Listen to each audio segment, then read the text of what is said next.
नमस्कार दर्शक बंधु शुभ सकाळ। आज हूँ जुलाई 18 तारीख शुक्रवार। आज रही आपण देश विदेश और राज्यर कि गुरुत्वपूर्ण खबर। तो खबर देखा पूर्व आप गोटे छोटी अनुरोध वीडियो शेष पर्यटन देखो। खबर भल लगे लाइक करेंगे, चैनल नुआ थे सब्सक्राइब करने को भूलिए ना। तो चलन जाना कौन रही आज पूरा दिन खबर। राज्य कैबिनेट रे 13टी प्रस्ताव को मंजूर। 11टी विभाग रे 13टी प्रस्ताव पर बाजिला मोहर। कैबिनेट बैठक पर सूचना देले मुख्य शासन सचिव। मयूरभंज रायरंगपुर रे एक नूतन पुलिस जिला खोलुची। इमरजेंसी रेस्पॉन्स सपोर्ट सिस्टम को अनुमोदन। इमरजेंसी रेस्पॉन्स सपोर्ट सिस्टम पर सृष्टि हे 4195 पोस्ट। ओडिशा आदर्श विद्यालय मासिक हॉस्टेल फी 2000 टंका छाड़ निष्पत्ति लिया। समृद्ध सहर योजना को राज्य कैबिनेट अनुमोदन। समृद्ध सहर योजना पर 4879.30 कोटी टंका व्यय अटकल। कमिब वर्षा बढ़िब वज्रपात सावधान रहा निर्देश दि तेज राज्य में प्राय 20 दिन अधिक हेब वर्षा लगी रही बेले बर्तमान आउ वर्षार संभावना नहीं। राज्य में किसी स्थान में हालुका मध्यम धरण वर्षा होबार संभावना रही। ता सहित राज्य में वर्षा आशंका रही नथिले वज्रपातर आशंका रही। पाखापाखि 20 रु अधिक जिले में वज्रपात संघ 30 रु 40 किलोमीटर बेगर पवन बहर आशंका रही नहीं पाणीपाग विभाग पक्षर कहुଯାଇଛି। राज्य में 19 तारीख जाए वर्षा आशंका नथिबा बेले वज्रपातर आशंका रही। तेबे 20 पर पुणी किसी स्थान में वर्षा हो पारे। परवर्ती खबर सरकार देवे 20,000 टंका। जदि आपण पिला सरकारी स्कूल में पढ़ुंट तेज सरकार देवे 20,000 टंका। आपण पिला माने सरकारी स्कूल में पढ़ुंट कि तेज सरकार आपण मान पिला 20,000 टंका देवे। दिल्ली सरकार एने एक नुआ योजना आरंभ कर योजना अधीन सरकार किसी प्रकल्प कार्य करने 20,000 टंका पर्यटन साहाय्य देवे। सरकारी स्कूल गुड़िकर पिला उद्योगी करने दिल्ली सरकार यह प्रस्तुति कर योजनार नाम होउची new era of entrepreneurial ecosystem and vision. School पिलामानंकु नुआ चिंताधारा समस्यार किपरि समाधान करबा एवं निज पादरे किपरि ठिया हेबे ताहा शिखाइबा हेउची एहार उद्देश्य। एही योजना चलित वर्ष स्कूल अधिवेशन रे अष्टम रु द्वादश श्रेणी पर्यंत पिलामानंक पई प्रযোज्य। ଏହା କେवଳ ପାଠପଢ଼ା ପର୍ଯ୍ୟନ୍ତ ସୀମିତ ରହିବ ନାହିଁ ବରଂ ପ୍ରକୃତରେ ପିଲାମାନଙ୍କୁ ବ୍ୟବସାୟ କରିବାକୁ ଶିଖାଇବ। ପରବର୍ତ୍ତୀ ଖବର ଆଜି 4:30 ଘଣ୍ଟା ଶ୍ରୀଜୀଉଙ୍କର ସର୍ବସାଧାରଣ ଦର୍ଶନ ବନ୍ଦ। ତେବେ 4:30 ଘଣ୍ଟା ଜଗା ଦର୍ଶନ ବନ୍ଦ ରହିଛି। ଶ୍ରୀ ବିଗ୍ରହମାନଙ୍କ ପାଇଁ ବନକ ଲାଗି ଏବଂ ଶ୍ରୀମୁଖ ଶୃଙ୍ଗାର ନୀତି ପାଇଁ ଦର୍ଶନ ବନ୍ଦ ରହିବ। ରଥଯାତ୍ରା ପରେ ଶ୍ରୀଜୀଉଙ୍କର ବନକ ଲାଗି ନୀତି କରାଯାଇଥାଏ। ଯେହେତୁ ମହାପ୍ରଭୁଙ୍କ ନୀଳାଦ୍ରି ବିଜେ ପରେ ବନକ ଲାଗି ନୀତି ଅନୁଷ୍ଠିତ ହୋଇନାହିଁ ସେଥିପାଇଁ ଆଜି ଦ୍ୱିତୀୟ ଭୋଗ ମଣ୍ଡପ ହେବା ଭୋଗ ଶେଷ ହେବା ପରେ ଆପାତତଃ ସନ୍ଧ୍ୟା 6:30 ରୁ ରାତ୍ର 11ଟା ପର୍ଯ୍ୟନ୍ତ ସର୍ବସାଧାରଣ ଦର୍ଶନ ବନ୍ଦ ରହିବ। ଏନେଇ ଶ୍ରୀମନ୍ଦିର ପ୍ରଶାସନ ପକ୍ଷରୁ ସୂଚନା ଦିଆଯାଇଛି। ପରବର୍ତ୍ତୀ ଖବର ଉପମୁଖ୍ୟମନ୍ତ୍ରୀଙ୍କର ବଡ଼ ଘୋଷଣା ବରିଷ୍ଠ ନାଗରିକ କରିବେ ତୀର୍ଥଯାତ୍ରା। ରାଜ୍ୟ ସରକାର ପୂର୍ବ ବର୍ଷ ଭଳି ଏଥର ମଧ୍ୟ ବରିଷ୍ଠ ନାଗରିକମାନଙ୍କୁ ତୀର୍ଥଯାତ୍ରା କରାଉଛନ୍ତି। ଓଡ଼ିଶାର ବରିଷ୍ଠ ନାଗରିକମାନେ ଏବେ ଦେଶର ବିଭିନ୍ନ ତୀର୍ଥସ୍ଥଳୀ ପରିଦର୍ଶନ ସୁଯୋଗ ପାଇବେ। ଏନେଇ ଉପମୁଖ୍ୟମନ୍ତ୍ରୀ ପ୍ରଭାତୀ ପରିଡ଼ା ଗଣମାଧ୍ୟମକୁ ସୂଚନା ଦେଇଛନ୍ତି। ରାଜ୍ୟର ପର୍ଯ୍ୟଟନ ବିଭାଗ ଓ ଭାରତୀୟ ରେଳ ପର୍ଯ୍ୟଟନ ଓ ଖାଦ୍ୟ ନିଗମ ମିଳିତ ଭାବରେ ଏକ ତୀର୍ଥଯାତ୍ରା ଯୋଜନା ଆରମ୍ଭ କରିଛନ୍ତି। ପର୍ଯ୍ୟଟନ ବିଭାଗ ଓ ଆଇଆରସିଟିସି ପକ୍ଷରୁ ତୀର୍ଥଯାତ୍ରା ଯୋଜନା ହେଉଛି 60 ରୁ 75 ବର୍ଷ ବୟସ ଯାଏଁ ବରିଷ୍ଠ ନାଗରିକମାନେ ଯୋଜନାରେ ସାମିଲ ହୋଇପାରିବେ। ଜୁଲାଇ 17 ରୁ 15 ତାରିଖ ମଧ୍ୟରେ ନାମର ପଞ୍ଜୀକରଣ କରିପାରିବେ। ଉଭୟ ଅନଲାଇନ ଓ ଅଫଲାଇନରେ ଆବେଦନ କରିପାରିବେ। ପରବର୍ତ୍ତୀ ଖବର ନୂଆ ଢାଞ୍ଚାରେ ହେବ ମେଟ୍ରୋ ପ୍ରକଳ୍ପ ସୂଚନା ଦେଲେ ଅର୍ଥମନ୍ତ୍ରୀ ପୃଥ୍ୱୀରାଜ ହରିଚନ୍ଦନ। ନୂଆ ପ୍ରକଳ୍ପ ନୂଆ ଢାଞ୍ଚାରେ ହୋଇପାରେ ମେଟ୍ରୋ ପ୍ରକଳ୍ପ। ଉପମୁଖ୍ୟମନ୍ତ୍ରୀଙ୍କ ଅଧ୍ୟକ୍ଷତାରେ ସବ୍ କମିଟି ପ୍ରଥମ ବୈଠକ ପରେ ସୂଚନା ଦେଇଛନ୍ତି ଅର୍ଥମନ୍ତ୍ରୀ ପୃଥ୍ୱୀରାଜ ହରିଚନ୍ଦନ। ଉପମୁଖ୍ୟମନ୍ତ୍ରୀଙ୍କ ଅଧ୍ୟକ୍ଷତାରେ ବସିଥିବା ବୈଠକରେ ମେଟ୍ରୋ ପ୍ରକଳ୍ପରେ ମୋବିଲିଟି ଡିକଞ୍ଜେସନ ଏବଂ ମୋଡାଲିଟି ପ୍ଲାନ ନେଇ ଆଲୋଚନା ହୋଇଛି। ପରବର୍ତ୍ତୀ ଖବର 21ରେ ବନ୍ଦ ରହିବ ମୁଖ୍ୟମନ୍ତ୍ରୀଙ୍କର ଅଭିଯୋଗ ଶୁଣାଣି। ଆସନ୍ତା 21 ତାରିଖ ସୋମବାର ଦିନ ମୁଖ୍ୟମନ୍ତ୍ରୀଙ୍କର ଜନ ଅଭିଯୋଗ ଶୁଣାଣି କାର୍ଯ୍ୟକ୍ରମ ବନ୍ଦ ରହିବ। ମୁଖ୍ୟମନ୍ତ୍ରୀଙ୍କର ଅନ୍ୟାନ୍ୟ ଗୁରୁତ୍ୱପୂର୍ଣ୍ଣ କାର୍ଯ୍ୟ ଥିବାରୁ 21 ତାରିଖରେ ମୁଖ୍ୟମନ୍ତ୍ରୀଙ୍କ ଅଭିଯୋଗ ପ୍ରକୋଷ୍ଠଠାରେ ଜନ ଅଭିଯୋଗ ଶୁଣାଣି ବନ୍ଦ ରହିବ। ପରବର୍ତ୍ତୀ ଅଭିଯୋଗ ଶୁଣାଣିର ତାରିଖ ସମ୍ବାଦପତ୍ର ଏବଂ ଗଣମାଧ୍ୟମ ଜରିଆରେ ଜଣାଇ ଦିଆଯିବ ବୋଲି କୁହାଯାଇଛି। ରାଜ୍ୟ ସାଧାରଣ ପ୍ରଶାସନ ଓ ସାଧାରଣ ଅଭିଯୋଗ ବିଭାଗ ପକ୍ଷରୁ ସୂଚନା ଦେଇଛନ୍ତି। ପରବର୍ତ୍ତୀ ଖବର ବ୍ରାହ୍ମଣୀ ନଦୀରେ ବନ୍ୟା ଆଶଙ୍କା ସତର୍କ ରହିବାକୁ ନିର୍ଦ୍ଦେଶ। ଯାଜପୁର ଜିଲ୍ଲା ଜେନାପୁରଠାରେ ବିପଦ ସଂକେତ 67 ଫୁଟ ରହିଛି।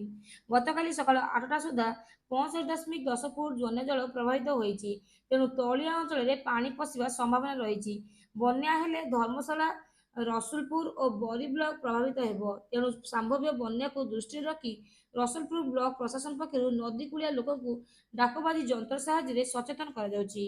ପରବର୍ତ୍ତୀ ଖବର, ହୀରାକୁଦକୁ ଆସିବ ପର୍ଯ୍ୟଟନ ସମ୍ଭାର। ପର୍ଯ୍ୟଟକ ପାଇବେ ସ୍କ୍ୟୁଡା ଡାଇଭିଂ, ପାରାଗ୍ଲାଇଡିଂ, ପାରାସେଲିଂର ମଜା।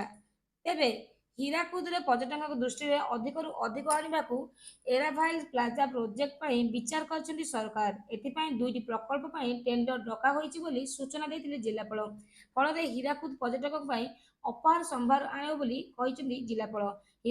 ହୀରାକୁଦର ପ୍ରାକୃତିକ ଶୋଭା ଅଧିକରୁ ଅଧିକ ପର୍ଯ୍ୟଟକଙ୍କୁ ଆକୃଷ୍ଟ କରିବ। ହୀରାକୁଦର ନୀଳ ଜଳରାଶି, ଦେବ୍ରିଗଡ଼ର ଘଞ୍ଚ ଜଙ୍ଗଲ ହେବା ଦେଶ ତଥା ବିଶ୍ୱର ଅନ୍ୟାନ୍ୟ ଟୁରିଜିମ୍ ହେବ। ଏଥିପାଇଁ କାମ ଆରମ୍ଭ ହୋଇଛି। ହୀରାକୁଦ ମାଷ୍ଟର ପ୍ଲାନ ସହ ଅନ୍ୟ କେତେକ ନିର୍ମାଣ ପାଇଁ ଟେଣ୍ଡର ମଧ୍ୟ ଡକରା ସରିଛି। ପରବର୍ତ୍ତୀ ଖବର, ରାଜ୍ୟ କ୍ୟାବିନେଟରେ ବଡ଼ ନିଷ୍ପତ୍ତି, ଆଦର୍ଶ ସ୍କୁଲ ଛାତ୍ରଙ୍କ ପାଇଁ ଦେୟ ମୁକ୍ତ। ତେବେ ରାଜ୍ୟ କ୍ୟାବିନେଟ ବୈଠକରେ 11ଟି ବିଭାଗରେ 13ଟି ପ୍ରସ୍ତାବ ମଞ୍ଜୁର ହୋଇଥିବା ବେଳେ ଆଦର୍ଶ ସ୍କୁଲ ଛାତ୍ରଙ୍କୁ ଦେୟ ଛାଡ଼ କଲେ ସରକାର। 5 ବର୍ଷରେ ଖର୍ଚ୍ଚ ହେବ 350 କୋଟି। ମାସିକ 2000 ଟଙ୍କା ଦେୟ ଦେଉଥିଲେ ଛାତ୍ରଛାତ୍ରୀ। ରାଜ୍ୟ ସରକାର କ୍ୟାବିନେଟରେ 13ଟି ପ୍ରସ୍ତାବ ଉପରେ ମୋହର ମାରିଛନ୍ତି। ମୁଖ୍ୟମନ୍ତ୍ରୀ ମୋହନ ଚରଣ ମାଝୀଙ୍କ ଅଧ୍ୟକ୍ଷତାରେ ଅନୁଷ୍ଠିତ କ୍ୟାବିନେଟ ବୈଠକରେ 11ଟି ବିଭାଗରେ 13ଟି ପ୍ରସ୍ତାବକୁ ମଞ୍ଜୁର ମିଳିଛି। ସୌରାଷ୍ଟ୍ର, ସ୍ୱାସ୍ଥ୍ୟ, ଶକ୍ତି, ରାଜସ୍ୱ, ଗୃହ ନିର୍ମାଣ, ଗଣଶିକ୍ଷା ଆଦି ବିଭାଗରେ ଉନ୍ନୟନମୂଳକ କାର୍ଯ୍ୟ ପାଇଁ କ୍ୟାବିନେଟ ବୈଠକରେ ଆଲୋଚନା ହୋଇଥିଲା। ଆଦର୍ଶ ବିଦ୍ୟାଳୟର ମାସିକ ରେଣ୍ଟକୁ ସରକାର ମୁକ୍ତ କରିଛନ୍ତି। ଆଉ ଛାତ୍ରଛାତ୍ରୀଙ୍କୁ ଦେୟ ଦେବାକୁ ହେବ ନାହିଁ। ଏଥିପାଇଁ 5 ବର୍ଷରେ 350 କୋଟି ଟଙ୍କା ଖର୍ଚ୍ଚ ହେବ। ପରବର୍ତ୍ତୀ ଖବର, ଜେନେରାଲରେ ଟିକେଟ କାଟି ବନ୍ଦେ ଭାରତ ଏକ୍ସପ୍ରେସରେ କରିପାରିବେ ଯାତ୍ରା। ସାଧାରଣ ଯାତ୍ରୀଙ୍କ ପାଇଁ କମ୍ ଭଡ଼ାରେ କିଭଳି ସୁବିଧାଜନକ ଯାତ୍ରା କରିପାରିବେ ସେ ନେଇ ଭାରତୀୟ ରେଳ ବିଭାଗ ଏକା ସହିତ 4ଟି ଟ୍ରେନରେ ଚଳାଇବାକୁ ନିଷ୍ପତ୍ତି ନେଇଛନ୍ତି। ଏହି ଟ୍ରେନ ବିହାରରୁ ଭିନ୍ନ ଭିନ୍ନ ସହରକୁ ଗଡ଼ିବ।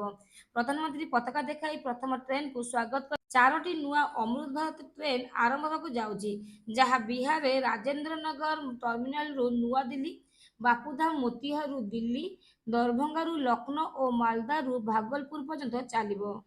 ପରବର୍ତ୍ତୀ ଖବର, ରାସନ କାର୍ଡକୁ ନେଇ ଆସିଲା ବଡ଼ ଅପଡେଟ୍। 20 ଲକ୍ଷରୁ ଅଧିକ ହିତାଧିକାରୀଙ୍କର ପେଟ ବର୍ତ୍ତମାନ ଭୋକିଲା।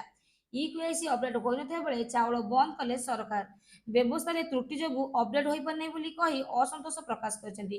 କିନ୍ତୁ ତା ସହିତ କିଛି ହିତାଧିକାରୀ ମଧ୍ୟ ବର୍ତ୍ତମାନ ପର୍ଯ୍ୟନ୍ତ ନିଜର ଇକେୱାଇସି କରିନାହାନ୍ତି, ଯାହାଦ୍ୱାରା କି ସେମାନଙ୍କର ଚାଉଳକୁ ମଧ୍ୟ ବନ୍ଦ କରିଦିଆଯାଇଛି। ଯେଉଁମାନେ ଉପଯୁକ୍ତ ହିତାଧିକାରୀ ଅଛନ୍ତି ଆଉ ଇକେୱାଇସି କରିନାହାନ୍ତି, ଏହି 3 ମାସ ମଧ୍ୟ ଭିତରେ ନିଜର ଇକେୱାଇସି କରିଦିଅନ୍ତୁ, ଯାହାଦ୍ୱାରା କି ଆପଣଙ୍କ ରାସନର ସମ୍ପୂର୍ଣ୍ଣ ଫାଇଦା ଉଠାଇ ପାରିବେ ଏବଂ ମାଗଣା ରାସନ ମଧ୍ୟ ପାଇପାରିବେ। ପରବର୍ତ୍ତୀ ଖବର, ବାଲେଶ୍ୱରର ଏଫ୍ଏମ୍ କଲେଜ ଛାତ୍ରୀଙ୍କର ଆତ୍ମହତ୍ୟା ଘଟଣାରେ ତଦନ୍ତ କରିବା ପାଇଁ କ୍ରାଇମବ୍ରାଞ୍ଚ।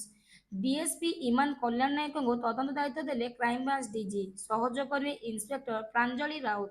ସନ୍ଦେହକାରରେ ବର୍ତ୍ତମାନ ପୋଲିସର ଭୂମିକା। ଛାତ୍ରୀଙ୍କ ସହ ଅଧ୍ୟାପକଙ୍କର ହୋଇଥିବା ଦୁର୍ବ୍ୟବହାରକୁ ନେଇ ସବୁ ଜାଣିଥିଲେ ସହଦେବ ଖୁଣ୍ଟା ଥାନା ଅଧିକାରୀ। ଡିଜିପି କହିଲେ ତଦନ୍ତ କରିବେ ମହିଳା ବିରୋଧୀ ହିଂସା ଶାଖାର ଆଇଜି। ପରବର୍ତ୍ତୀ ଖବର, ସୁଭଦ୍ରା ଯୋଜନାକୁ ନେଇ ଆସିଲା ବଡ଼ ଅପଡେଟ୍। ଆସନ୍ତା ରକ୍ଷାବନ୍ଧନରେ ମିଳିବାକୁ ଯାଉଛି ସୁଭଦ୍ରା ଯୋଜନାର ତୃତୀୟତମ କିସ୍ତି।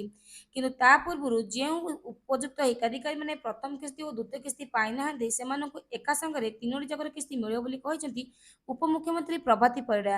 ତା ସହିତ ଯେଉଁମାନେ ବର୍ତ୍ତମାନ ପର୍ଯ୍ୟନ୍ତ ପାଇସାରିଛନ୍ତି କିନ୍ତୁ ପଛରେ ଜଣାଯାଏ ଯେ ସେମାନେ ଉପଯୁକ୍ତ ହିତାଧିକାରୀ ନୁହନ୍ତି, ସେମାନଙ୍କ ଆକାଉଣ୍ଟକୁ ବନ୍ଦ କରିଦିଆଯିବ ଏବଂ ତାପରେ କୌଣସି ପ୍ରକାର କିସ୍ତି ତାଙ୍କ ଆକାଉଣ୍ଟକୁ ଆସିବ ନାହିଁ ବୋଲି କହିଛନ୍ତି ଉପମୁଖ୍ୟମନ୍ତ୍ରୀ ପ୍ରଭାତୀ ପରିଡ଼ା। ପରବର୍ତ୍ତୀ ଖବର, ପିଏମ୍ କିଷାନକୁ ନେଇ ଆସିଲା ବଡ଼ ଅପଡେଟ୍। ଆସନ୍ତା ମାସରେ ମିଳିବାକୁ ଯାଉଛି ପିଏମ୍ କିଷାନର 20ତମ କିସ୍ତି, ଯାହାକି ପୂର୍ବରୁ ଜୁନ 20ରେ ମିଳିବ ବୋଲିକି ଘୋଷଣା କରାଯାଇଥିଲା, କିନ୍ତୁ ବର୍ତ୍ତମାନ ପର୍ଯ୍ୟନ୍ତ ତାହା ମିଳିନାହିଁ।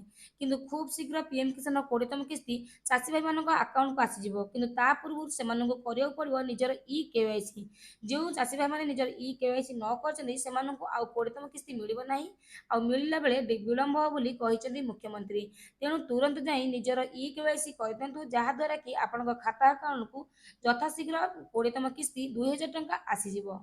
ଏହାର ଥିଲା ଆଜିର ପୁରା ଦିନର ଖବର। ଯଦି ଖବରଟି ଆପଣମାନଙ୍କୁ ଭଲ ଲାଗିଥାଏ ନିଶ୍ଚୟ ଭିଡ଼ିଓଟିକୁ ଲାଇକ୍ କରିବା ସହିତ ଚ୍ୟାନେଲରେ ନୂଆ ଥିଲେ ସବସ୍କ୍ରାଇବ୍ କରିବାକୁ ଭୁଲିବେ ନାହିଁ। ଜୟ ଜଗନ୍ନାଥ।